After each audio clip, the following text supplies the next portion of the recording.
दोस्तों नमस्कार। मैं अनुज आप सभी का स्वागत करता हूं शिवालिक प्रगति सेंटर में। उम्मीद करता हूं आप लोग अच्छे होंगे, अच्छी आपकी प्रिपरेशन चल रही होंगी।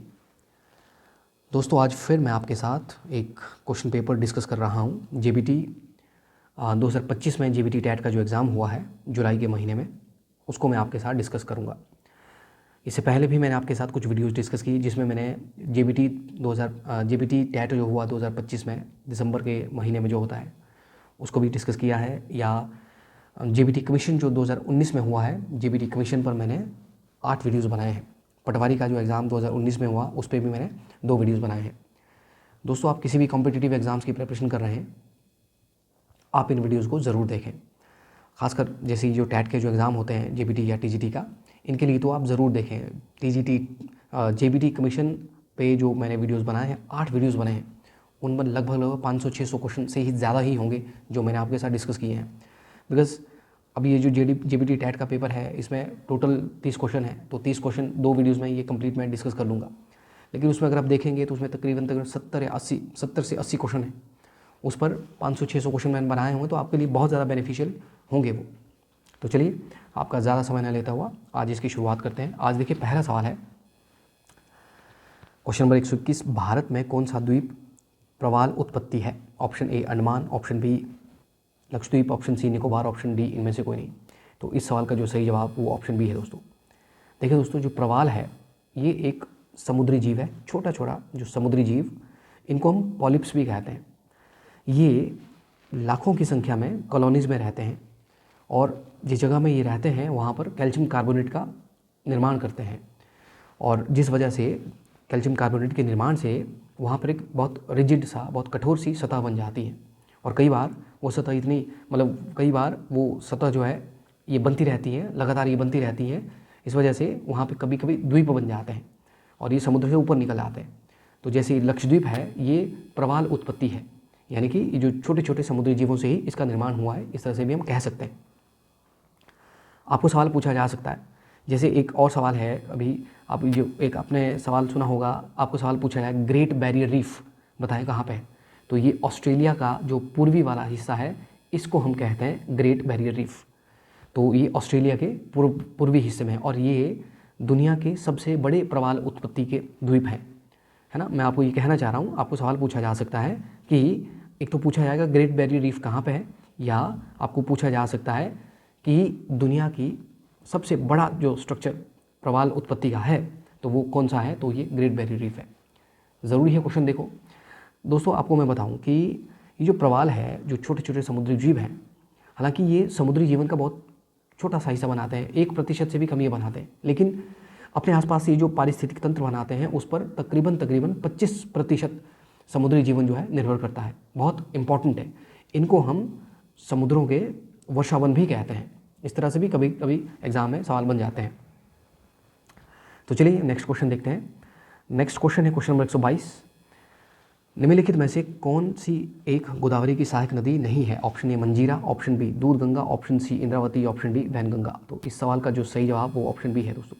दूध गंगा जो है ये कृष्णा की सहायक नदी है।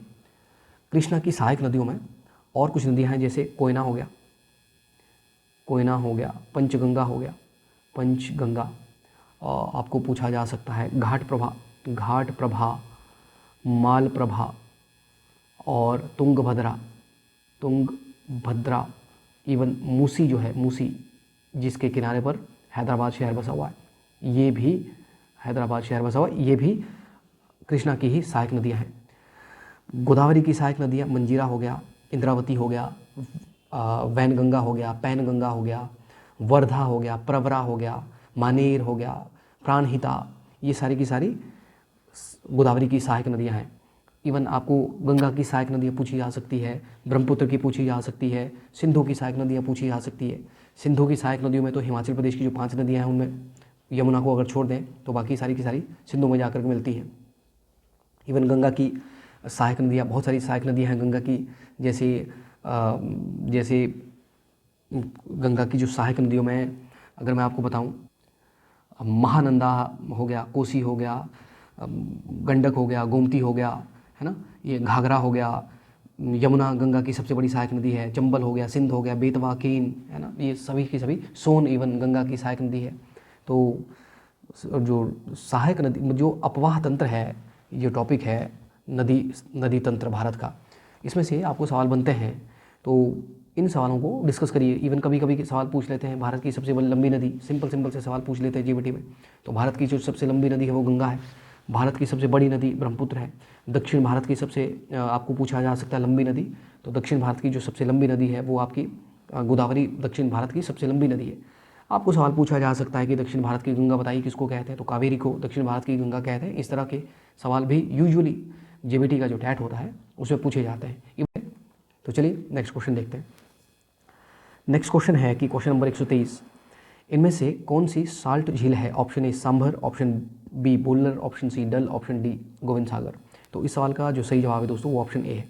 जो साल्ट लेक यानी कि जो खारा पानी जिसमें होता है, ये सवाल पूछा गया है कि कौन सी एक साल्ट लेक यानी कि नमकीन पानी की झील है।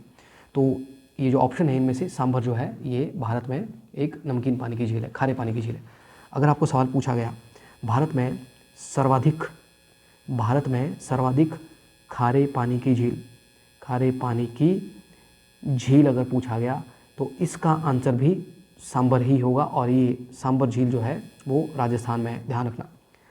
लेकिन अगर आपको सवाल पूछा जाए भारत में सबसे बड़ी खारे पानी की झील, तो इसका जो आंसर हो जाएगा वो हो जाएगा चिल्का झील।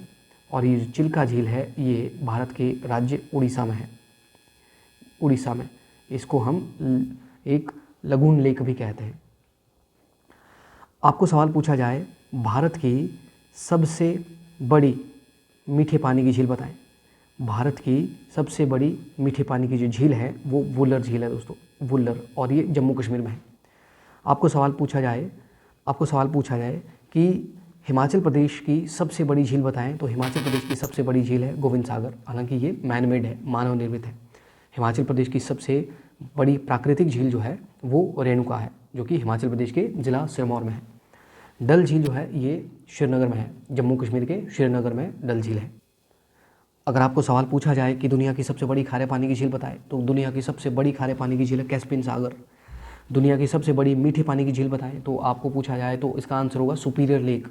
तो इस तरह के सवाल यूजुअली जेबीटी के एग्ज़ाम में पूछे जाते हैं। तभी मैंने आपको कहा जेबीटी कमीशन पर जो मैंने 8 वीडियोज़ बनाए हैं जो 2019 में हुआ, उसको ज़रूर देखें, उससे आपको बहुत ज़्यादा बेनिफिट मिलेगा। चलिए नेक्स्ट क्वेश्चन देखते हैं। अगला सवाल है क्वेश्चन नंबर 124, देश को हरित करने का प्रतिवर्ष स्मरण दिलाने हेतु वन महोत्सव का सूत्रपात किसने किया? Option A K Munshi, option B Rafi Ahmed Kidwai, option C Jagjivan Ram, option D Rajkumari Amrit Kaur. तो इस सवाल का जो सही जवाब है दोस्तों वो ऑप्शन ए है, मुंशी। देखिए दोस्तों कि ये जो वन महोत्सव है इसका सूत्रपात के मुंशी के द्वारा किया गया है, कन्हैयालाल मानिकलाल मुंशी। 1950 में इसका सूत्रपात इनके द्वारा किया गया। इसका उद्देश्य था कि जो वन संरक्षण के प्रति जनता में उत्साह पैदा करना, या देश का जो हरित आवरण है, जो ग्रीन कवर है देश का, उसको बढ़ावा देना, या जो पर्यावरण का क्षरण हो रहा है उससे निपटने के लिए वृक्षारोपण को प्रोत्साहित करना, ताकि जो ग्रीन कवर है देश का वो बढ़े। इसकी उत्पत्ति जो है एक राष्ट्रीय गतिविधि के रूप में इसको किया गया, ताकि जो ग्रीन कवर है वो कंट्री का ज़्यादा हो, बढ़े। और इसके अलावा जो ऑप्शन है, अगर ये जगजीवन राम को हम देखें तो जगजीवन राम जो है ये इनको बाबूजी उपनाम कहते हैं, बाबूजी। तो ये भी आपको कभी कभी एग्ज़ाम में सवाल पूछा जाता है। ये भारत के पहले दलित उप प्रधानमंत्री थे, और जगजीवन राम जो है इन्होंने लगभग 30 सालों तक अलग अलग विभागों में मंत्री के रूप में कार्य किया, और भारत के इतिहास में सबसे लंबे समय तक केंद्रीय मंत्री बनने वाले ये व्यक्ति बन गए। तो इस तरह से भी सवाल पूछा जा सकता है। और राजकुमारी अमृत कौर जो दोस्तों ये भारत की पहली स्वास्थ्य मंत्री थी। भारत की पहली स्वास्थ्य मंत्री अगर आपको पूछा जाए, या भारत की पहली महिला स्वास्थ्य मंत्री, या भारत की पहली महिला केंद्रीय मंत्री आपको पूछा जाए, तो ये राजकुमारी अमृत कौर थी, ध्यान रखें। और ये राजकुमारी अमृत कौर हिमाचल प्रदेश के मंडी लोकसभा क्षेत्र से इन्होंने चुनाव लड़ा था। ये भी आपको एग्ज़ाम में सवाल बन सकता है, ज़रूरी है सवाल, ध्यान रखना। इवन जो वर्तमान में जो एम्स हैं, ये जो एम्स है all India institute of medical sciences, इसकी जो स्थापना जो मतलब इसका जो फाउंडेशन रखी गई है राजकुमारी अमृत कौर के द्वारा, क्योंकि इन्होंने भारत की जो संसद है उसमें ये बिल रखे थे। 1952 से लेकर 1957 तक इनका कार्यकाल रहा है दोस्तों। चलिए नेक्स्ट क्वेश्चन देखते हैं। क्वेश्चन नंबर 125 है, निम्नलिखित में से कौन से एक राज्य में पोर्टोलिक मृदा नहीं है? Option A Orissa, option B Uttar Pradesh, option C Himachal Pradesh, option D Jammu Kashmir. देखिए दोस्तों, ये जो पोर्टोलिक मृदा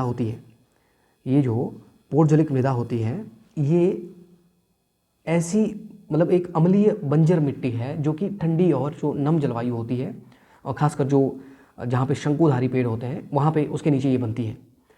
मतलब इस मिट्टी में जो पोषक तत्व होते हैं उसकी कमी होती है, और ये मिट्टी जो है पानी अपने साथ जो है एल्यूमिनियम, सिलिकॉन और लोहे जैसी जो पोषक तत्व होते हैं वो मिट्टी के ऊपरी हिस्से से रिस जाते हैं, और वहाँ पर ये पोर्टोलिक मृदा का निर्माण करते हैं। और ये पोर्टोलिक मृदा जो है, ये जैसे मैंने आपको बताया, ये जो ठंडे क्षेत्र होते हैं उन क्षेत्रों में पाई जाती है, जैसे जम्मू कश्मीर हो गया, है ना, जैसे जम्मू कश्मीर हो गया या हिमाचल प्रदेश हो गया, उत्तराखंड हो गया, इवन आपको जैसे सिक्किम हो गया, असम हो गया, और जो नॉर्थ ईस्ट के जो पहाड़ी क्षेत्र हैं वहाँ पे पाई जाती है। और जो गर्म इलाके हैं उन इलाकों में ये नहीं पाई जाती, जिनमें से जैसे उत्तर प्रदेश में नहीं पाई जाती है, उड़ीसा में नहीं पाई जाती है, पंजाब हो गया, हरियाणा हो गया, राजस्थान, गुजरात, महाराष्ट्र, इन क्षेत्रों में, इवन तमिलनाडु में, है ना, बिहार में, इन राज्यों में ये नहीं पाई जाती। तो इस सवाल का जो जवाब है मेरे हिसाब से इसका आंसर उड़ीसा भी है और इसका आंसर है उत्तर प्रदेश भी है, लेकिन एक बार फिर आप इसको चेक कर लीजिएगा, क्योंकि ये जैसे मैंने आपको बताया ये गर्म इलाकों में पाई जाती है, ठंडे इलाकों में नहीं पाई जाती। तो इसमें ऑप्शन में मुझे लग रहा है उड़ीसा भी है इसका आंसर और उत्तर प्रदेश भी इसका आंसर है। नेक्स्ट क्वेश्चन देखिए, क्वेश्चन नंबर 126, और क्वेश्चन नंबर 126 है, हिमाचल प्रदेश के किस त्यौहार को पृथ्वी पूजा भी कहा जाता है? ऑप्शन ए चातर, ऑप्शन बी हरियाली, ऑप्शन सी भरत, ऑप्शन डी चिरवाल। तो इस सवाल का जो सही जवाब ऑप्शन डी है दोस्तों। जो चिरवाल त्यौहार है, जो कि हिमाचल प्रदेश के ज़िला चंबा में मनाया जाता है, अगस्त के महीने में भादो जिसको हम कहते हैं उसे मनाया जाता है। इसको मतलब इसका जो सिग्निफिकेंस ये है कि ये फूलों का त्यौहार है, और इसमें किसान जो है वो पृथ्वी, मिट्टी या जो लाइफ स्टॉक होते हैं, जैसे गाय हो गया, बैल हो गया, बकरी हो गया, इनकी पूजा करते हैं और इनके प्रति श्रद्धा व्यक्त की जाती है। और ऐसा माना जाता है कि इस पूरे के पूरे महीने में किसान उस समय बैलों को हल में नहीं जोतेगा। तो इस सवाल का जो सही जवाब वो चिरवाल है। हालांकि इसको अलग अलग जगह में, जैसे इसको चंबा में पथरोरू कहते हैं, कुल्लू में इसको बदरंजो कहते हैं, तो अलग अलग जगह में अलग अलग नामों से इसको पुकारा जाता है। तो नेक्स्ट क्वेश्चन देखते हैं, क्वेश्चन नंबर 127, और क्वेश्चन नंबर 127 है कि दुधौन और पार्वती ग्लेशियर किस ज़िले में स्थित है? Option A Chamba, option B Kullu, option C Kinnaur, option D Mandi. तो इस सवाल का जो सही जवाब है दोस्तों वो ऑप्शन बी है। दुधौन और पार्वती ग्लेशियर जो है ये हिमाचल प्रदेश के ज़िला कुल्लू में है, और जो पार्वती ग्लेशियर है ये पार्वती नदी को पानी देता है, और ये जो दुधौन ग्लेशियर है ये भी पार्वती नदी को पोषित करते हैं। और ये जो पार्वती नदी है ये हिमाचल प्रदेश में जो कुल्लू ज़िला में जो मानतलाई झील है वहाँ से निकलती है। ध्यान रखना, कभी कभी पार्वती नदी का उद्गम स्थल भी पूछा जाता है। तो पार्वती नदी का उद्गम जो है वो मानतलाई झील होगा, ध्यान रखें। देखिए, इससे पहले मैंने आपके साथ जो पटवारी का वीडियो शेयर किया उसमें मैंने आपको झीलों को बहुत डिटेल में डिस्कस किया। हालांकि पहले भी मैं इन सवालों को कई बार डिस्कस कर चुका हूँ, मुझे लगता है काफ़ी लंबे समय से मैंने वीडियोस नहीं बनाए थे, अभी मैं दोबारा वीडियोस बनाना शुरू किया है। तो उन वीडियोस को ज़रूर देखें दोस्तों, उन सवालों को ज़रूर देखें। आपको जब आप एग्ज़ाम में बैठोगे, मैंने आपको कई बार बताया है कि आपको बहुत सारे सवाल ऐसे हैं जीबीटी या टीजीटी टैट में जो रिपीट होते हैं, है ना, हिमाचल प्रदेश की ज्योग्राफी से, या फिर इवन जो भारत का जो जीके है उसमें से बहुत सारे सवाल रिपीट होते हैं। तो उसको कुछ एक सवाल ऐसे हैं कि भाई अगर आप वीडियोज़ देखते रहते हैं तो आपको आइडिया हो जाएगा कि कुछ एक सवाल ऐसे हैं जो बार बार पूछे जाते हैं, और उन्हीं को मैं डिस्कस करता हूँ आपके साथ। तो चलिए, मैंने आपके साथ जो जीबीटी कमीशन का जो वीडियो डिस्कस किया था जो 2019 में हुआ है, उसमें मैंने जो ग्लेशियर हैं उनको भी डिटेल में डिस्कस किया है, उनको आप ज़रूर देखें। चलिए अगला क्वेश्चन देखते हैं। क्वेश्चन नंबर 128 है कि प्रसिद्ध झरना चैडविक झरना कहाँ पे स्थित है? Option A Solan, option B Mandi, option B Shimla, option C Kullu, option D Chamba. तो चैडविक जो झरना है दोस्तों वो ऑप्शन बी शिमला में है। चैडविक जो है एक ठंडे पानी का झरना है। शिमला में एक दूसरा झरना है जिसका नाम है ज्योरी। तो ये गर्म पानी का चश्मा है। इस तरह से भी एग्जाम में सवाल बनते हैं। पिछले वीडियोज़ अगर आप देखेंगे तो वहाँ पे भी आपको ये सवाल मिल जाएंगे। नेक्स्ट क्वेश्चन देखें, क्वेश्चन नंबर 129। और क्वेश्चन नंबर 129 है कि हिमाचल प्रदेश अधीनस्थ सेवा चयन बोर्ड हमीरपुर के प्रथम अध्यक्ष कौन थे? ऑप्शन ए यू के मल्होत्रा, ऑप्शन बी सी के मल्होत्रा, ऑप्शन सी के सी मल्होत्रा, ऑप्शन डी है डी एम मल्होत्रा। तो इस सवाल का जो सही जवाब है दोस्तों वो ऑप्शन सी है। के सी मल्होत्रा जो है हिमाचल प्रदेश अधीनस्थ सेवा चयन बोर्ड के पहले अध्यक्ष थे। इसकी स्थापना 1998 में की गई थी, 1998 में। हालांकि अभी संस्था को बंद कर दिया गया है। इसकी जगह अब नई संस्था बनी है, उसका नाम है HPRCA मतलब हिमाचल प्रदेश राज्य चयन आयोग। और इसकी जो स्थापना की गई है वो सितंबर 2023 में की गई है। हो सकता है ये सवाल आपको एग्जाम में पूछा जाए। 30 सितंबर 2023 को इसकी स्थापना की गई और इसके जो चेयरमैन हैं वो है, उनका नाम है राजीव ठाकुर इनका नाम है। इसके जो चेयरमैन हैं उनका नाम है राजीव कुमार उनका नाम है। इसी तरह से आपको सवाल पूछा जा सकता है कि हिमाचल प्रदेश जो पब्लिक सर्विस कमीशन है, हिमाचल प्रदेश लोक सेवा आयोग से आपको सवाल पूछे जा सकते हैं इसकी स्थापना कब हुई है। तो इसकी स्थापना 1971 में हुई, 1971 में इसकी स्थापना हुई। और इसके पहले जो अध्यक्ष थे, पहले जो चेयरमैन थे, उनका नाम था KS कटोच, ध्यान रखें। और वर्तमान में अगर पूछा जाए तो वर्तमान में इनके जो अध्यक्ष हैं, इनके जो चेयरमैन हैं वो है रामेश्वर सिंह ठाकुर। उनका नाम है रामेश्वर सिंह ठाकुर। ये पूर्व IPS हैं और अभी वर्तमान में हिमाचल प्रदेश लोक सेवा आयोग के चेयरमैन हैं दोस्तों, ध्यान रखिए। चलिए अगला क्वेश्चन देखें। क्वेश्चन नंबर 130 है क्यास वन्य जीव अभ्यारण्य हिमाचल प्रदेश के किस जिले में स्थित है? Option A Chamba, option B Kullu, option C Mandi, option D Sirmaur. तो इस सवाल का जो सही जवाब है दोस्तों वो ऑप्शन बी है। कुल्लू में क्यास है,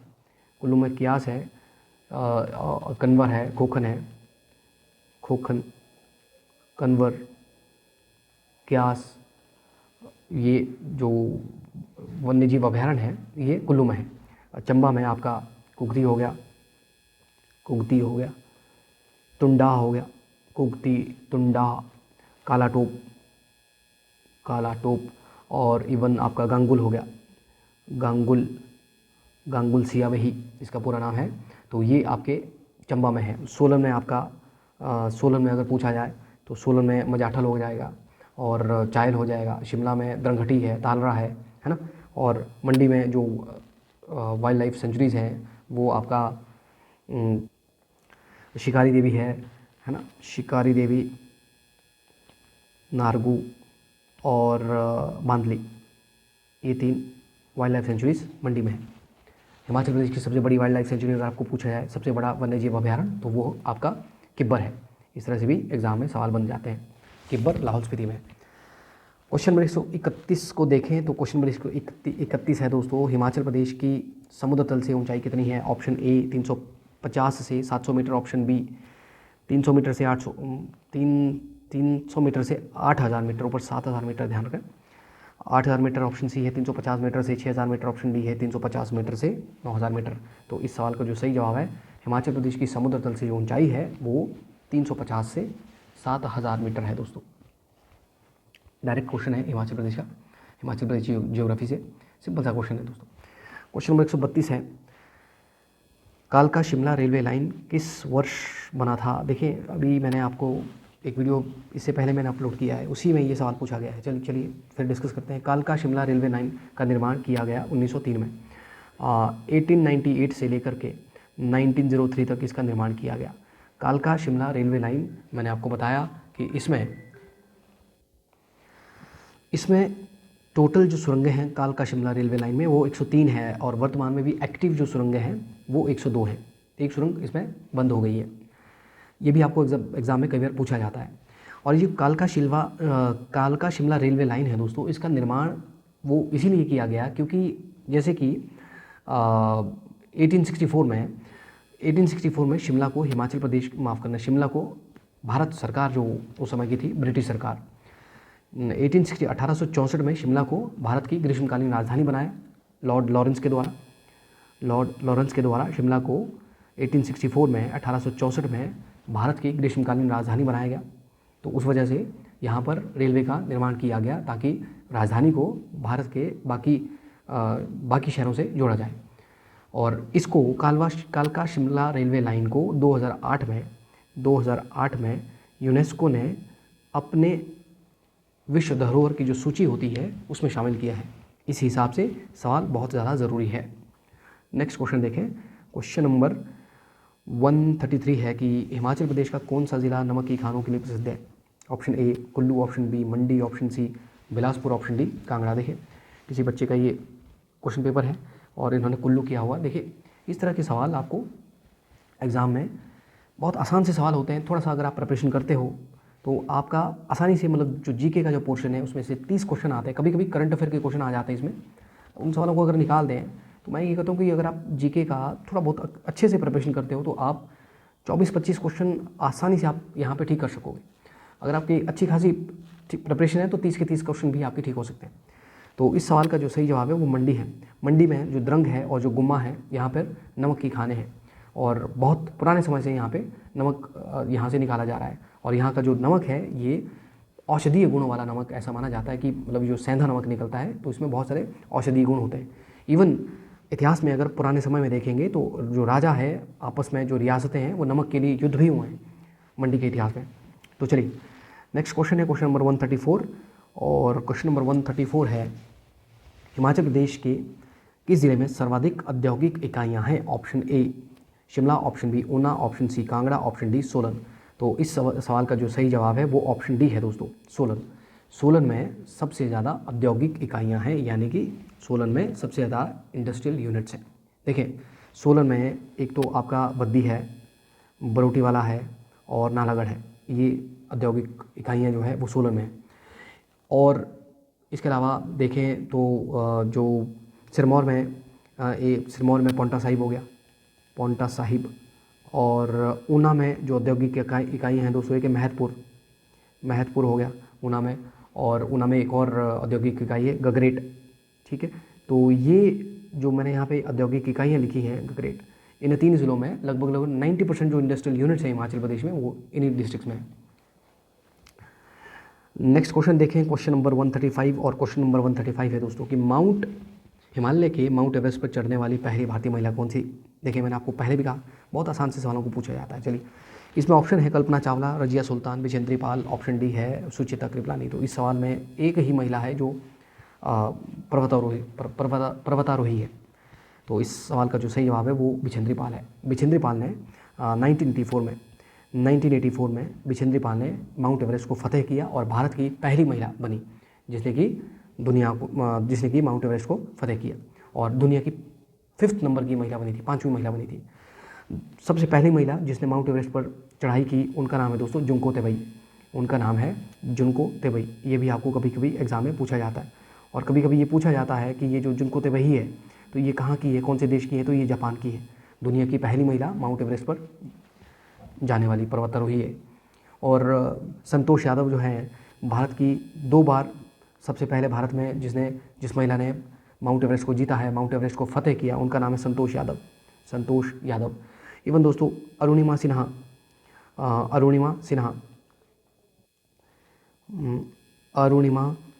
सिन्हा, ध्यान रखिएगा, बहुत ज़्यादा ज़रूरी क्वेश्चन है। अरुणिमा सिन्हा जो है ये भारत की ही नहीं बल्कि विश्व की पहली विकलांग या दिव्यांग महिला है जिसने कि माउंट एवरेस्ट को फतेह किया है। ध्यान रखिएगा, बहुत ज़्यादा ज़रूरी सवाल है। अरुणिमा सिन्हा इनका नाम है, अरुणिमा सिन्हा इनका नाम है, ध्यान रखिए, वेरी वेरी इंपॉर्टेंट। दुनिया की पहली एम्प्यूटी जिसने कि माउंट एवरेस्ट को फतेह किया, अरुणिमा सिन्हा भारत की है। अगर आपको सवाल पूछा जाए कि दुनिया में पहला व्यक्ति जो माउंट एवरेस्ट पर गया तो इसका जो आंसर हो जाएगा वो हो जाएगा एडमंड हिलेरी। इसका जो आंसर हो जाएगा दोस्तों एडमंड हिलेरी और शेरपा तेंजिंग, इनको हम तेंजिंग नॉर्गे भी कहते हैं। तो इन दोनों ने 1953 में माउंट एवरेस्ट को फतेह किया। भारत के पहले पुरुष अगर पूछा जाए तो उनका नाम है अवतार सिंह चीमा। अवतार सिंह चीमा, तो इन्होंने 1965 में माउंट एवरेस्ट को फतेह किया। देखिए दोस्तों, कभी कुछ डेट्स हो सकता है, कुछ डेट मैं गलती से गलत लिख दूँ, अगर ऐसा कुछ है तो मैं उसको अपडेट कर दूंगा, या अगर आपको पता लगता है तो आप कमेंट बॉक्स में हमें कमेंट कीजिए, ज़रूर मैं आपके कमेंट देखूंगा और उसको नेक्स्ट वीडियो में ठीक करवा दूंगा। तो दोस्तों आज इतना ही। वीडियो अगर आपको पसंद आया हो, वीडियो को लाइक ज़रूर करें, वीडियो को शेयर ज़रूर करें। चैनल अब तक आपने अगर हमारा सब्सक्राइब नहीं किया है तो चैनल को सब्सक्राइब ज़रूर करें। जल्द ही अगले वीडियो में आपके साथ मुलाकात होगी, नेक्स्ट वीडियोज़ के लिए लेके आऊँगा। तब तक के लिए दोस्तों नमस्कार, जय हिंद, जय भारत।